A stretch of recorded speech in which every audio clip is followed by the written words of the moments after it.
Sometimes when things get tough, and of course it's Illinois, and we're front after front this year, but even then, sometimes you can almost always catch them when you downsize, and that's what we're going to do today.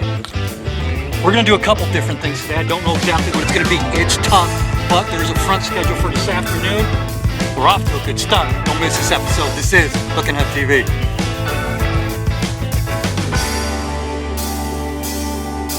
When Amos Moses was a Cajun, he lived by himself in a swamp. He hunted alligator for living. Well, he just knocked him in the head with a stomp. Louisiana law gonna get you, Amos. Well, it ain't legal hunting alligator down in the swamp, y'all. Yeah, now everybody blamed his older man for making him a mean as a snake.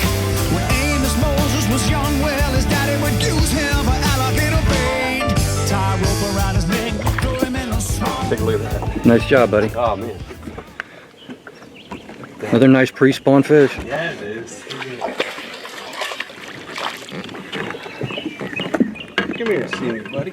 There we go. Very nice. Yeah. Good way to start the day.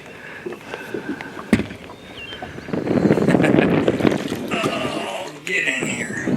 All right. Nice. Now we're starting to figure this out. I'm telling you what, folks, when they came up with Spot Lock, you have no idea how much, if you haven't used Spot Lock before, you have no idea how much it really helps. And what we're doing here, check out the graph here. Now we've slid up on a little bit, but I'm going to get the graph back out to about 6 foot of water and 6 to 7 foot. There is a lot of grass out there, so what I'm doing is we're trying to stay on that edge and then throwing up. And I'm throwing a weighted wacky, what I'm doing, and I love doing this, but the bite is so tough right now.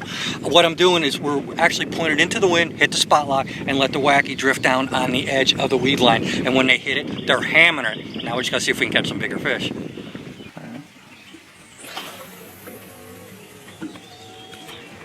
What I'm doing is we're casting out, there's a weed edge here, and my boat's in about 8 foot of water right now, and that weed edge drops off from about 2 foot. You can almost see the shallow up there, and then there's a weed edge that comes out about 10 foot and then drops off to about 8 foot. Well, when that wind picks up, I'm just letting the line drift down that weed edge right there, and those fish are sitting right up on the weed edge. Unfortunately, sometimes that wind takes that line like that, and a couple fish jumped off. But they're on the outside weed edge right now. They're getting ready to move up to spawn, and the water temperature is about 63 degrees. So as good as that bank looks up right there, they're not there. They're just not there. So what the next thing we did is we moved off to the first break where that weed line is, and that's now where we're starting to find them. So now what I'm going to do is I'm put the boat just on that weed line, and we're going to go down it until we hit another bunch of fish, spot lock them again, and get on them until we move again. And right now, that's just the way we got to do it.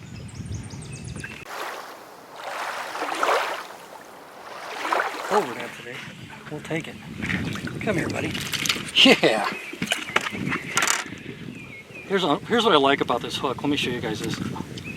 That's what it looks like most of the time when you set the hook on that VMC wacky hook. They really get it really, really well.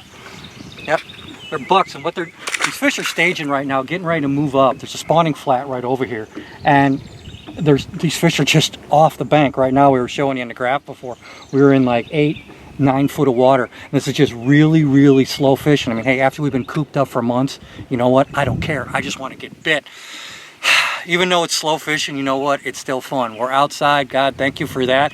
And we're going to catch some more. We'll be back right after this. This segment of Hookin' Hunt TV is brought to you by Covercraft, car covers, seat covers, sunscreens, floor mats. Covercraft, protection for whatever you drive. Oh, man. And one more on the Shields jerk shad. We have tried all kinds of stuff today, haven't we? Look at this. Way to go, buddy. Yeah. Nice. Had to change it up. And just go extremely slow. Exactly. Yep. Yeah. Man, he ate that thing, man. Come on, buddy. He ate it. Yeah, that's what we're talking about. That's what we're talking about. That little VMC wacky jig. Throw him back in there.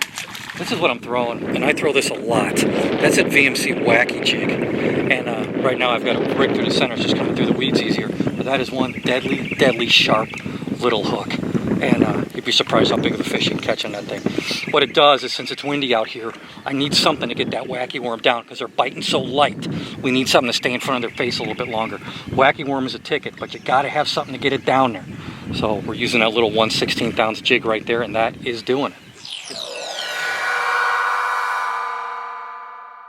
All right, the rod I used today for all of my fishing was one that I obviously made myself with components from Lure Parts Online, and it's an American Tackle blank. The number on this one is MB68 10-17. What that means is this is a medium action blank. It's got a really nice parabolic bend to it, and the 6/8, this is a rod that I use whenever I'm fishing wacky worms, maybe a shaky head. I also built this to skip, to be able to skip underneath docks, and of course I'm going to be using the microwave guide system here that just allows me a lot further cast with a lot less effort. I finished it off by putting the new American Tackle spinning reel in here. Guys, go to American Tackle Angle Products on the American Tackle website and check out these reels. They're made with a brass drag system, and they are extremely smooth and reliable. It actually helps with those long casts, and like I said, the drag system on here is absolutely fantastic. Now the line I was using is a line I always use on my spinning rods, and that's Suffix 832, and I'm using it in the bright yellow. I can see, even with that wind out there today, when that bait was drifting down that weed line, I could see that line kick up when that fish would inhale that wacky worm.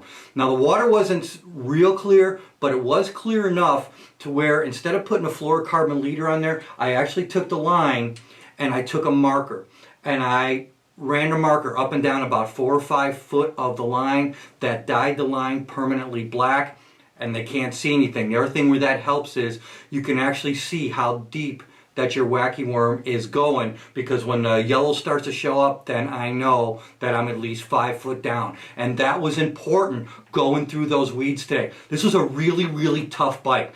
We've had front after front. We had more people out on the water today than we've ever had on this small lake, because there's a lot more people home at this point. So we had to fish extremely slow, and we had to drop down to smaller lures and lighter line. This setup today, without question, helped me get it done. Another one. Today it's either been that soft plastic jerk shad or that wacky. Good job. Another good one. Yeah. Good job, man.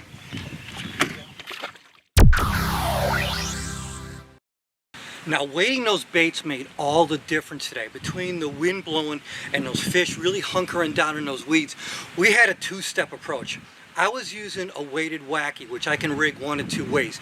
Either I can rig it right through the center of the worm like I usually do, or occasionally if I want a little bit more action, I usually do this when I'm fishing around docks. I will put the O-ring on the worm, and then I will rig the hook with the jig head pointing toward the thicker part of the worm.